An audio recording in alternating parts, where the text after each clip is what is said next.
तो नमस्कार दोस्तों, मैं परम कुमार एक बार पुनः आप सबका स्वागत करता हूं आपके अपने YouTube channel history talks bye परम में।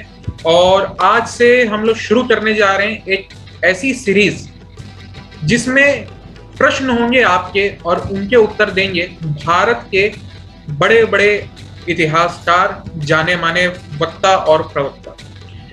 इस सीरीज में हम लोग भारत के इतिहास, भारत के सनातन धर्म और भारत के कुछ ऐसे महावीर योद्धाओं के बारे में प्रश्न पूछेंगे जिसके बारे में हम लोग के मन में बहुत सारे एक ऐसी विचारधारा बनी हुई है जिसका तोड़ा जाना बहुत आवश्यक है। तो आज से हम लोग इस सीरीज का शुरू कर रहे हैं और आज की इस सीरीज में हमारे साथ जुड़े हैं भारत के एक बहुत ही गणमान्य इतिहासकार और जो कि मेरे गुरु भी हैं। लोग मेरे से पूछते हैं अक्सर कि आपने अपनी जर्नी किस प्रकार से शुरू की, आप तो किसने मार्गदर्शन प्रदान किया। तो आज की इस सीरीज के जो हम लोग के प्रथम सीरीज के जो गेस्ट हैं उनका नाम है माननीय श्री धीरेन्द्र शर्मा सर, और यही मेरे गुरु हैं और इन्होंने ही मुझे राय दी कि मैं ब्लॉग लिखना शुरू करूं और इन्होंने ही पद पर मेरा मार्ग प्रशस्त किया है। तो सर, एक बार मैं आपसे भी विनती करूंगा कि आप भी अपना एक इंट्रोडक्शन दे दें। नमस्कार, मैं धीरेन्द्र शर्मा हूं और वर्तमान में IPE ग्लोबल एक संस्था है, इसमें राज्य समन्वयक के तौर पे उत्तराखंड में काम कर रहा हूं। बेसिकली मैं पुरातत्वविद हूं और पुरातत्व में मैंने कई उत्खनन संग्रहालयों का काम किया है। साथ ही मैं शिक्षा से उच्च शिक्षा और प्रारंभिक शिक्षा दोनों से मैं जुड़ा रहा हूँ। पिछले 22-23 साल से मैं इस पर शिक्षा में काम कर रहा हूँ। उत्तराखंड मेरा वर्किंग प्लेस ज़्यादा है और यहाँ पर जो सारा का सारा जो दायित्व है वो समाज सेवा से जुड़ा हुआ है और इसमें मैं कोशिश करता हूँ, जैसे परम ने बताया कि मैं बच्चों को मोटिवेट करता हूँ, टीचरों को, तो शायद यही उद्देश्य आने वाला समय इन यूथ पीढ़ी का है। तो मैं राष्ट्र निर्माण में अपना जो छोटा सा योगदान है उसको देने का प्रयास कर रहा हूँ। इतना ही, थैंक यू।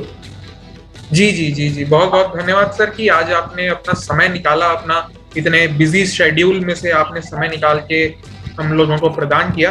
तो सर, प्रश्न जो यूथ के हैं उसमें से जो सबसे प्रथम प्रश्न यूथ का है वो है रामायण और महाभारत की भाषा को लेकर। लोगों का ये कहना है कि महाभारत और रामायण जो ओरिजिनली है, वाल्मीकि रामायण जो कि सबसे प्रथम रामायण है, जो कि आदि काव्य भी है, उसको संस्कृत में लिखा गया है और जो वेद व्यास जी द्वारा लिखित महाभारत है उसको भी संस्कृत में लिखा गया है। और लोगों का प्रश्न ये है कि जो संस्कृत की लिपि है वो है देवनागरी, और जो देवनागरी लिपि है उसकी खोज या हम लोग कहें कि उसका जो आविष्कार हुआ वो पहली ईस्वी से लेके 10वीं ईस्वी तक, यानी फर्स्ट AD से 10th AD के बीच में हुआ है। तो लोगों का ये कहना है कि जो ये प्रसारित किया जाता है रामायण महाभारत कि ये 5,500 10,500 साल पहले लिखी गई, इतना युद्ध हुआ, ये सब मनगढ़ंत है, लोगों का ऐसा कहना है। तो इस पे आप लोगों को क्या संदेश देना चाहेंगे और इसके पीछे का सच क्या है? जी। तो जैसा आपने एक प्रश्न बोला कि जो महाभारत और रामायण है वो संस्कृत में लिखी गई है जी, तो हमें पहले दो बात समझ लेने की जरूरत है, लिपि और भाषा। तो भाषा हमारी संस्कृत है और लेखन की जो स्टाइल है, जैसे आप नागरी देवनागरी की बात कर रहे हैं, तो ये सिर्फ स्टाइल है। हम अंग्रेजी में भी इसको लिख सकते हैं मगर भाषा क्या है? संस्कृत। तो जो तत्कालीन समय में लिखी गई जो भाषाएं हैं उसमें वो संस्कृत ही है, इसे हम वैदिक संस्कृत या मूल संस्कृत कह सकते हैं, वो संस्कृत में ही भाषा में लिखी गई है। हाँ, लिपि का जरूर अंतर है, लिपियों का जो अंतर कह सकते हैं। तो तत्कालीन समय में जो चल रहा था, जैसे रामायण की बात करूं तो लगभग 14,000 साल चले जाते हैं, तो उस समय जो तत्कालीन जो लिपि थी उस लिपि में लिखा गया है। और महाभारत की जो बात है तो ये सारी नागरी या ब्राह्मी लिपि में, जिसे हम ब्राह्मी भाषा कहते हैं ना, एक्चुअली ब्राह्मी एक स्क्रिप्ट भी थी, तो ब्राह्मी स्क्रिप्ट में लिखा गया है, ब्राह्मी लिपि है, भाषा संस्कृत है। जी जी। तो इसको हमें द्वंद्व में नहीं पढ़ना है। हम लोग ये बात कहते हैं कि संस्कृत में नहीं है, एक्चुअली वो संस्कृत में ही है। आदि संस्कृत में पहली जो हमारी कृति है वो रामायण है। तो भाषा और लिपि को समझ लेने की जरूरत है। आपने एक प्रश्न और जोड़ दिया था कि प्रथम शताब्दी ईसा पूर्व, प्रथम शताब्दी से ही हमारा नागरी स्टार्ट होता है। नागरी का मतलब ये नहीं है, हमारी लिपियों की जो शुरुआत है 8000 साल पहले से हमें एविडेंस मिलते हैं। हड़प्पा काल में हमें बहुत सुंदर लिपियों का मिलता है। इसके अलावा हमारे पास में बहुत सारे ऐसे आर्कियोलॉजिकल एविडेंस हैं जो ये सिद्ध करते हैं कि संस्कृत भाषा हमारी आदि भाषा है। और लिपियों में जो खरोष्टी हो, गदैया हो, पाली हो, ब्राह्मी हो, ये लिपि दूसरी यहाँ थी। तो उन तत्कालीन समय में जैसी जैसी लोगों को जरूरत हुई उन्होंने अपनी अपनी लिपियों में लिखा, भाषा संस्कृति रखा गया। आपका बहुत बहुत धन्यवाद सर कि आपने एक ये बहुत बड़ा प्रश्न था, क्योंकि जो भारत के हिंदू यूथ है उसका विश्वास इस प्रश्न का उत्तर ना मिलने की वजह से बहुत समय से हम लोग के वेद, पुराण और शास्त्रों से उठ रहा था। तो मुझे आशा है कि ये वीडियो अब जो भी यूथ देखेगा उसका जो ये प्रश्न था कि लिपि, भाषा और संस्कृत में क्या अंतर है, वो जरूर दूर हुआ होगा। एक जो दूसरा प्रश्न लोगों के मन में आता है वो ये कि भाई क्रिश्चियनिटी है और जो ये इस्लाम है, इस्लाम धर्म है, क्रिश्चियन धर्म है, इसमें उन लोगों के एक ही देवता है। तो हम लोग का जो ये हिंदुइज्म है ना, जो हम लोग का सनातन धर्म है, इसमें इतने देवता क्यों? और जो एक 33 करोड़ और दूसरा जो 33 कोटि है, इसमें लोग अंतर नहीं कर पाते। तो मैं आपसे आग्रह करूंगा कि इस पे भी आप थोड़ा रोशनी डालें। एक तो दूसरे जो आपने बोला कि मत हैं, धर्म हैं, ये जो सारी बात है एक्चुअली वो पंथ हैं जिनकी किसी ना किसी ने शुरुआत किया। धर्म है तो केवल एक ही धर्म है, वो है सनातन धर्म जो शुरू से चला आ रहा है। और यहाँ पर हमें जो बात कहते हैं 33 करोड़ 33 कोटि की बात करते हैं, वो 33 प्रकार के देवताओं की बात है, जिनमें आदित्यों की बात होती है ना, हमारे जो सारे वो 33। और सनातन में जो तत्कालीन समय से शुरुआत से चला आ रहा है, प्रकृति से लेकर चला आ रहा है, वो सारा का सारा वो हमारा सनातन है। सनातन एक जीवन जीने की प्रक्रिया है, इसे हम धर्म कह सकते हैं। धर्म का मतलब है धारण करना। हमारे जिस परिस्थितियों में जैसी भी हमें परिस्थितियां मिलती हैं उस हिसाब से हमें अपना इसको जीवन यापन को करना है। तो एक लोगों के मन में जो धारणा है कि हमारा जो पंथ है, पंथ निरपेक्ष की बात करते हैं, तो पंथ नहीं है, ना ही हमारा ऐसा कोई इस तरीके की बात है। इसको किसी ने शुरुआत नहीं किया, ना तो इसका शुरू है ना अंत है। तो इसीलिए केवल सनातन ही ऐसी प्रक्रिया है, धर्म है। और हम जो बात करते हैं कि लोग आधा अधूरा ज्ञान लेके आते हैं, वेद, पुराण, गीता, हम उनको पढ़े नहीं, पढ़ने से ज़्यादा अंतर नहीं है। उनको आत्मसात करना है, उनको जीना है, जब ही हम इसको सार्थक रूप में देख पाएंगे। और हमें जिज्ञासु प्रवृत्ति में आना पड़ेगा। हमारे वहाँ नचिकेता बहुत अच्छे उदाहरण हैं, जो अपने प्रश्नों के लिए वो यमदेव के पास भी चले जाते हैं। तो हमें अपने प्रश्नों को जानने के लिए कुछ जिज्ञासा चाहिए, और संग्रहालय और आर्कियोलॉजिकल एविडेंस हैं जो हमारे पास प्रमाण हैं, उनसे प्रामाणिकता के साथ में बात करना चाहिए। इतना ही मैं कहूँगा। Thank you. जी जी। एक और प्रश्न हमारे पास असल में आया है सर, जो कि लोगों ने उठाया है, और वो प्रश्न ये है कि जो रामायण और वो भी रामायण महाभारत से रिलेटेड क्वेश्चन है ये भी। ये प्रश्न इस प्रकार से है कि लोगों का कहना है कि रामायण और महाभारत के आज तक कोई भी आर्कियोलॉजिकल एविडेंसेस नहीं मिले, तो हम लोग किस प्रकार से ये मान लें कि रामायण महाभारत कभी हुआ या हुई थी, उसमें जो किरदार हैं, उसमें जो लोग हैं, वो वास्तविक दुनिया में अपना अस्तित्व रखते थे, अयोध्या कोई जगह थी। तो इसके ऊपर आप क्या बोलना चाहेंगे? आपने एक बोला कि एक तो एक काल्पनिकता की बात करते हैं कि काल्पनिक है जी। तो काल्पनिक वो लोग बात करते हैं जिनको वास्तविक ज्ञान नहीं है। मगर आर्कियोलॉजिकल एविडेंस में देखें तो हमारे पास में क्या पूरा विश्व इस बात को मानता है कि रामायण और महाभारत दोनों हकीकत हुई है। आदि हमारा जो हम आदि सेतु की बात करते हैं, रामेश्वरम के पास जो एडम ब्रिज की बात करते हैं, जी जी वो नासा भी उसको प्रूव कर चुका है, वो आर्कियोलॉजिकल एविडेंस है। दूसरा है कि रामायण और महाभारत से संबंधित ऐसी बहुत सारी स्थलों की एक्सकैवेशन हुए हैं, और वहां से जो डेटिंग निकलती है वो डेटिंग हमें रामायण और महाभारत के तत्कालीन समय की डेटिंग हमें मिलती है। मैं उदाहरण देना चाहूंगा एक हस्तिनापुर का ही। जी हस्तिनापुर में क्लियर एक एविडेंस बात आती है कि जब निषच्चु के समय गंगा में बाढ़ आई थी और निषच्चु ने हस्तिनापुर के बजाय अपनी कौशाम्बी में राजधानी कन्वर्ट कर दिया था। ये बात हो रही है, परीक्षित के पौत्र हैं और वो आके निषच्चु के समय बाढ़ आती है।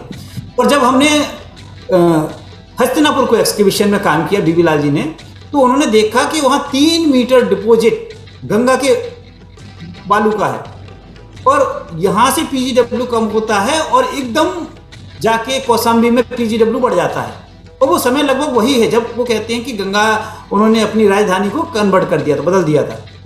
तो वो सारे आर्कियोलॉजिकल प्रमाण और साहित्यिक प्रमाण दोनों मैच खाते हैं। ऐसे आर्कियोलॉजिकल महाभारत का पीरियड में तो हमें एक एक साइट का एक एक दिन का एविडेंस मिलता है, चाहे कुतवार हो, कर्ण की जन्मभूमि की बात हो, हस्तिनापुर हो, अपना द्वारिका लो, तो ये सारे के सारे प्रमाण हैं। ये हमें ये सिद्ध करते हैं कि रामायण और महाभारत दोनों ही सत्यता के निकट हैं, और इनके हमें आर्कियोलॉजिकल और एनवायरमेंटल ऐसे बहुत सारे प्रमाण हैं जो साहित्य और उसके आधार पर हमें प्रूव कर रहे हैं। और एक बार जिनको ऐसा लगता है वो आए, आके रिसर्च करें और रिसर्च के आधार पर प्रूव करें कि वो ये सत्य नहीं है। Thank you. तो मेरी आशा है दोस्तों कि आपका जो रामायण महाभारत की सत्ता के प्रमाण को लेकर जो प्रश्न था वो अब दूर हो गया होगा। और जैसा कि माननीय श्री धीरेन्द्र शर्मा सर ने आप लोगों को बोला कि अगर आप लोग को तब भी लगता है कि महाभारत और रामायण सत्य में नहीं घटी है, तो आप लोग जैसा कि सर ने बोला कि उसकी प्रमाणिकता को झूठ साबित करने के लिए जा सकते हैं। और मैं ये बता दूं कि धीरेन्द्र शर्मा सर जो हैं ये आर्कियोलॉजिकल सोसाइटी ऑफ इंडिया के मेंबर भी रह चुके हैं, उसमें इन्होंने काफी सालों तक कार्यरत भी रहे उसमें। सर अब एक और जो आखिरी प्रश्न एक आया है हम लोग के पास, वो ये है कि जो हिंदू हैं वो लोग मूर्तियों की पूजा क्यों करते हैं? और एक पता नहीं कहाँ से एक ये मतलब जैसा कि आपको ज्ञात होगा कि अंग्रेजों ने भारत पे जब हुकूमत की तो उन्होंने हम लोग के वेद शास्त्र इन सब में बहुत सारे अपने अनुसार फेरबदल किए और उसको बहुत प्रसारित किया। तो ये अब मैं तो जानता हूँ, पर कुछ लोग हैं जो नहीं जानते, तो उनका ये मानना है कि वेद और पुराण जो हैं उसमें कहीं पे भी मूर्ति पूजा के बारे में कोई वर्णन ही नहीं, तो हम लोग गलत पूजा पद्धति को अपना रहे हैं, उनका ये कहना। तो इसके ऊपर आप क्या कहना चाहते हैं? जी, आपने एक बात ये कहा है कि वेद और पुराणों में मूर्ति पूजा का वर्णन नहीं है। एक तो मैं आपको दोनों ही बातों पर दे देता हूँ। ऋग्वेद के प्रथम अध्याय में शिशन देवा मूरा देवा की कल्पना की गई, स्पष्ट है।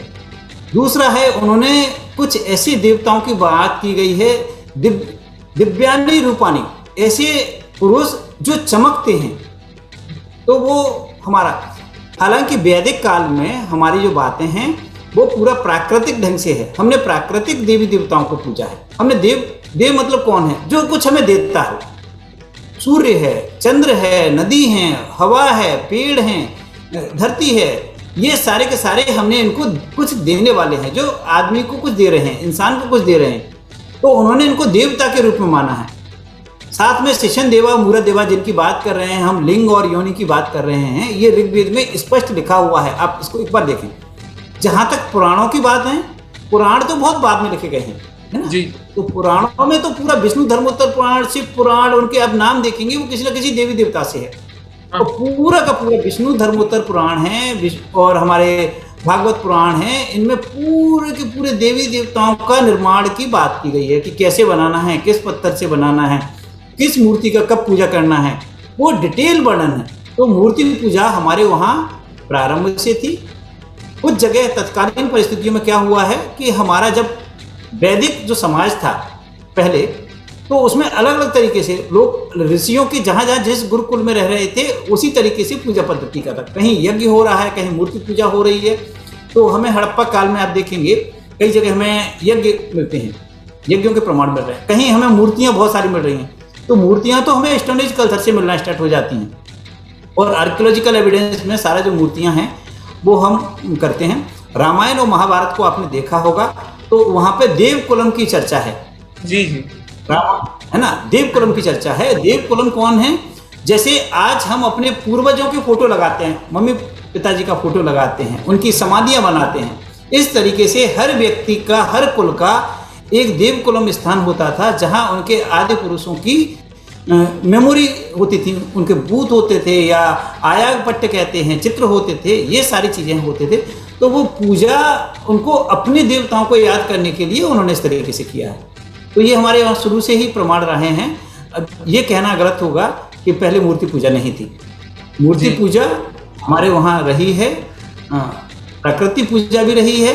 तो ऐसा कह पाना शायद झूठ कहना होगा, और प्रामाणिकता हमें यही सिद्ध करती है कि दोनों ही जगह सारी चीजें। सर वैसे तो ये आखिरी प्रश्न था, पर एक और प्रश्न असल में पूछा गया है जो कि मुझे बहुत अच्छा लगा, और इसका भी मैं चाहता हूं कि उत्तर मिले लोगों को। इन्होंने ये पूछा है कि जो प्राण प्रतिष्ठा होती है, मतलब जब हम लोग भगवान को मंदिरों में प्राण प्रतिष्ठित करते हैं, तो हम कैसे भगवान में प्राण डाल सकते हैं? जबकि और कहा जाता है भगवान ने हमें बनाया और हम यहाँ पे भगवान में प्राण डाल रहे हैं। तो इसके पीछे क्या कारण है, ये भी एक प्रश्न है। पीके मूवी भी आई थी, उसमें बहुत प्रसिद्ध कलाकार हैं आमिर खान जी, उन्होंने भी ये शायद मुद्दा उठा दिया था कि भगवान ने हमें बनाया कि तुमने भगवान को बनाया। तो जिससे लोग भ्रमित हो रहे हैं कि भाई भगवान ने जब हमें बनाया तो हम उनको कैसे बना सकते हैं। तो इसके ऊपर भी मैं चाहूंगा आप थोड़ी रोशनी डालें। ये आखिरी प्रश्न है इस सत्र का। आपने मूर्तियों की बात किया कि जब हम किसी बिंब और प्रतिमाएं बनाते हैं तो ये पत्थर का, एक्चुअली पत्थरों से बनाई जाती हैं। और आपने यदि हमारा साहित्य को पढ़ा होगा, शिल्प शास्त्र को पढ़ा होगा, रूप मंडल को पढ़ा होगा, अपराजित कक्षा है, ये सारे बहुत सारे ऐसे सम्रांगण सूत्रधार हैं। इनमें आप देखेंगे कि हमें विभिन्न प्रकार की प्रतिमाओं का बनाने का एविडेंस मिलते हैं, प्रमाण मिलते हैं, और उनमें किस काम के लिए, किस उद्देश्य के लिए हमें प्रतिमा बनाना चाहिए, उनका डिटेल वर्णन है। यहाँ पर आपको ये भी पता होगा कि स्त्री देवी की यदि हमें प्रतिमा बनानी है तो हम स्त्री पत्थर का चयन करते हैं। यदि हमें गंधर्व और किन्नर की बनानी है तो हम नपुंसक पत्थरों का यूज करते हैं। मातृ देवी की यदि हमें प्रतिमाएं बनानी है तो हम गर्भणी पत्थर का यूज करते हैं, और पुरुष देवता के लिए हम वो बनाते हैं तो हम पुरुष पत्थर का यूज करते हैं। और अब आप ये कहेंगे कि पत्थरों में भी स्त्री पुरुष और नपुंसक गर्भणी और ये इस प्रकार के होते हैं, तो जी इस तरीके के पत्थरों में भी ये सारी चीजें होती हैं, और इनके शास्त्रों में प्रमाण है कि किस तरीके से हम आइडेंटिफाई कर पाए। अब प्रतिमा बन जाना, प्रतिमा बनने के बाद इनकी संस्कार होना जरूरी है। जिस तरीके से हमारे यहाँ 16 संस्कार हैं, इस तरीके से उनका संस्कार भी किया जाता है। और वो संस्कार में ये सारी चीजें हैं कि उस प्रतिमाओं में जो दोष हैं, उनकी जो विकृतियां हैं, वो सारी निकल के आए। तो ये हमारे वहाँ जो प्राण प्रतिष्ठा जो करते हैं वो एक्चुअली हमारा ऋषि विज्ञान है, ब्रह्म विज्ञान है। इस ब्रह्म विज्ञान के अंतर्गत होता क्या चीजें हैं कि विभिन्न प्रकार की औषधियां, विभिन्न प्रकार के जल, दही, शहद, ये सारा साइंटिफिक अप्रोच पे जाके उनका स्नान किया जाता है। और वही लोग इसको कर पाते हैं जो वेद, जो पंच महाभूत पूजा है, इसके माध्यम से उसमें वो प्राण डाल पाए। किसी पत्थर में प्राण डाल पाना, आजकल आपने देखा होगा प्राणिक हीलिंग की बात होती है, प्राण ऊर्जा की बात होती है, हीलिंग सिस्टम में चल रहा होता है। तो बहुत कम बिरले ही लोग होते हैं जो प्राण प्रतिष्ठा कर पाते हैं। और प्राण प्रतिष्ठा का सीधा एविडेंस ये है कि आप उसको छू के देखेंगे तो आपको उनकी धड़कन सुनाई देगी। वो उनमें जिस तरीके से जीवित और अजीवित की बात करते हैं, तो आप किसी भी मंदिर को जाके ये देख सकते हैं इसमें प्राण हैं या नहीं हैं। तो ये हमारा वैदिक साइंस है। और कभी भी आप आके देखें कोई मंदिर में प्राण प्रतिष्ठा होती है तो उस दौरान में उनको एक शीशा दिखाया जाता है, और जैसे ही शीशी उसकी आंखों से पट्टी खोली जाती है, शीशा अपने आप फूटता है। इसका मतलब है उसमें प्राण आ गए हैं।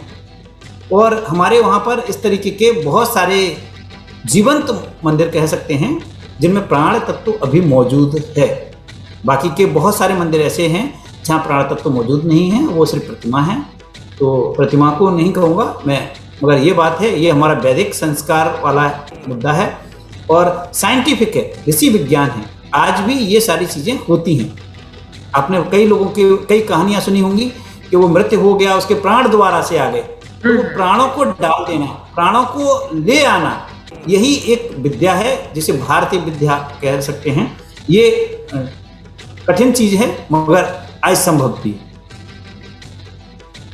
बहुत बहुत धन्यवाद सर कि आज राखी के दिन लोगों को मैं बताना चाहूंगा, ये वीडियो तो थोड़े दिन बाद आएगा, पर आपने राखी के दिन, आज के दिन आपने अपने बिजी शेड्यूल में से समय निकाला और लोगों के इन प्रश्नों के उत्तर आपने आज के सत्र में दिए। मुझे आशा है कि जो भी इस वीडियो को देखेगा उसका भारतीय इतिहास, भारतीय वेद पुराण, सनातन धर्म के प्रति जितने भी प्रश्न होंगे उसमें से उनके अगर ये प्रश्न हो तो बिल्कुल उनको इनका उत्तर प्राप्त हो और सनातन धर्म के प्रति, भारतीय इतिहास के प्रति जो एक जागरूकता आनी चाहिए एक व्यक्ति में, वो इस वीडियो को देखने के पश्चात जरूर आए। एक बार पुनः मैं हम सबके तरफ से आपको धन्यवाद देता हूं कि आज आप यहाँ पे आए, हमें समय दिया और हमारे इन प्रश्नों का आपने उत्तर भी दिया। धन्यवाद सर, धन्यवाद। जय श्री राम।